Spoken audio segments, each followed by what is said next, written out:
இன்று கடவுளின் வார்த்தை. ஏசாயா 60ஆம் அதிகாரம் 1 வசனம். எழும்பி பிரகாசி, உன் ஒளி வந்தது, கர்த்தருடைய மகிமை உன்மேல் உதித்தது. 2ஆம் வசனம். இதோ இருள் பூமியையும் காரிருள் ஜனங்களையும் மூடும், ஆனாலும் உன்மேல் கர்த்தர் உதிப்பார், அவருடைய மகிமை உன்மேல் காணப்படும். 3ஆம் வசனம். உன் வெளிச்சத்தினிடத்துக்கு ஜாதிகளும் உதிக்கிற உன் ஒளியினிடத்துக்கு ராஜாக்களும் நடந்து வருவார்கள். 4ஆம் வசனம். சுற்றிலும் உன் கண்களை ஏறெடுத்து பார், அவர்கள் எல்லாரும் ஏகமாய் கூடி உன்னிடத்திற்கு வருகிறார்கள். உன் குமாரர் தூரத்திலிருந்து வந்து உன் குமாரத்திகள் உன் பக்கத்திலே வளர்க்கப்படுவார்கள். 5ஆம் வசனம். அப்பொழுது நீ அதைக் கண்டு ஓடி வருவாய், உன் இருதயம் அதிசயப்பட்டு பூரிக்கும். கடற்கரையின் திரளான கூட்டம் உன்வசமாக திரும்பும், ஜாதிகளின் பலத்த சேனை உன்னிடத்துக்கு வரும். 6ஆம் வசனம். ஒட்டகங்களின் ஏராளமும் மீதியான் ஏப்பாத் தேசங்களின் வேகமான ஒட்டகங்களும் உன்னை மூடும். சேபாவில் உள்ளவர்கள் யாவரும் பொன்னையும் தூபவர்க்கத்தையும் கொண்டு வந்து கர்த்தரின் துதிகளை பிரசித்தப்படுத்துவார்கள். 7ஆம் வசனம். கேதாரின் ஆடுகளெல்லாம் உன்னிடத்தில் சேர்க்கப்படும், நெபாயோத்தின் கடாக்கள் உன்னை சேவித்து அங்கீகரிக்கப்பட்டதாய் என் பலிபீடத்தின் மேல் ஏறும், என் மகிமையின் ஆலயத்தை மகிமைப்படுத்துவேன். 8ஆம் வசனம். மேகத்தைப் போலவும் தங்கள் பலகனி துவாரங்களுக்கு தீவிரிக்கிற புறாக்களைப் போலவும் பறந்து வருகிற இவர்கள் யார்? 9ஆம் வசனம்.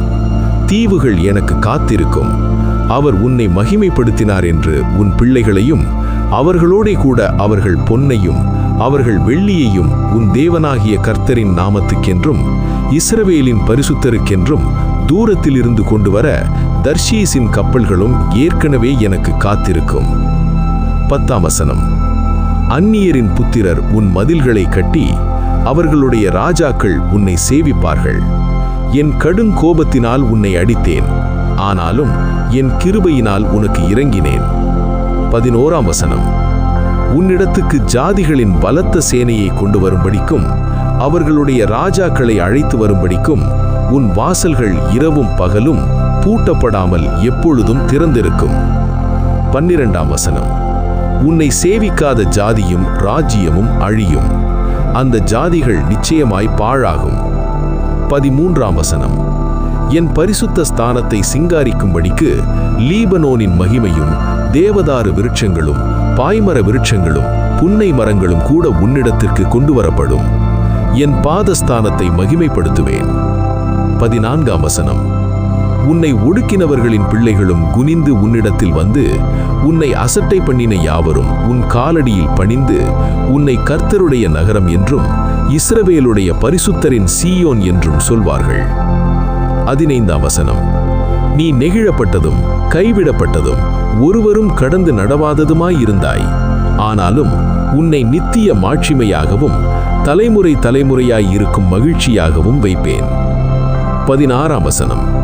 நீ ஜாதிகளின் பாலை குடித்து ராஜாக்களின் முலைப்பாலையும் உண்டு கர்த்தராகிய நான் இரட்சகர் என்றும் யாக்கோபின் வல்லகர் உன் மீட்பர் என்றும் அறிந்து கொள்வாய். 17ஆம் வசனம். நான் வெண்கலத்துக்கு பதிலாக பொன்னையும் இரும்புக்கு பதிலாக வெள்ளியையும் மரங்களுக்கு பதிலாக வெண்கலத்தையும் கற்களுக்கு பதிலாக இரும்பையும் வரப்பண்ணி உன் கண்காணிகளை சமாதானம் உள்ளவர்களாகவும் உன் தண்டற்காரரை நீதியுள்ளவர்களாகவும் ஆக்குவேன். 18ஆம் வசனம். இனி கொடுமை உன் தேசத்திலும் அழிவும் நாசமும் உன் எல்லைகளிலும் கேட்கப்பட மாட்டாது, உன் மதில்களை இரட்சிப்பென்றும் உன் வாசல்களை துதி என்றும் சொல்லுவாய். இனி சூரியன் உனக்கு பகலிலே வெளிச்சமாயிராமலும் சந்திரன் தன் வெளிச்சத்தால் உனக்கு பிரகாசியாமலும் கர்த்தர் உனக்கு நித்திய வெளிச்சமும் உன் தேவனே உனக்கு மகிமையுமாயிருப்பார். 20ஆம் வசனம். உன் சூரியன் இனி அஸ்தமிப்பதுமில்லை, உன் சந்திரன் மறைவதுமில்லை, கர்த்தரே உனக்கு நித்திய வெளிச்சமாயிருப்பார், உன் துக்க நாட்கள் முடிந்து போம். 21ஆம் வசனம். உன் ஜனம் யாவரும் நீதிமான்களும் என்றைக்கும் பூமியை சுதந்தரிக்கும் குடிகளும் நான் நட்ட கிளைகளும் நான் மகிமைப்படும்படிக்கு என் கரங்களின் கிரியைகளுமாயிருப்பார்கள். 22ஆம் வசனம்.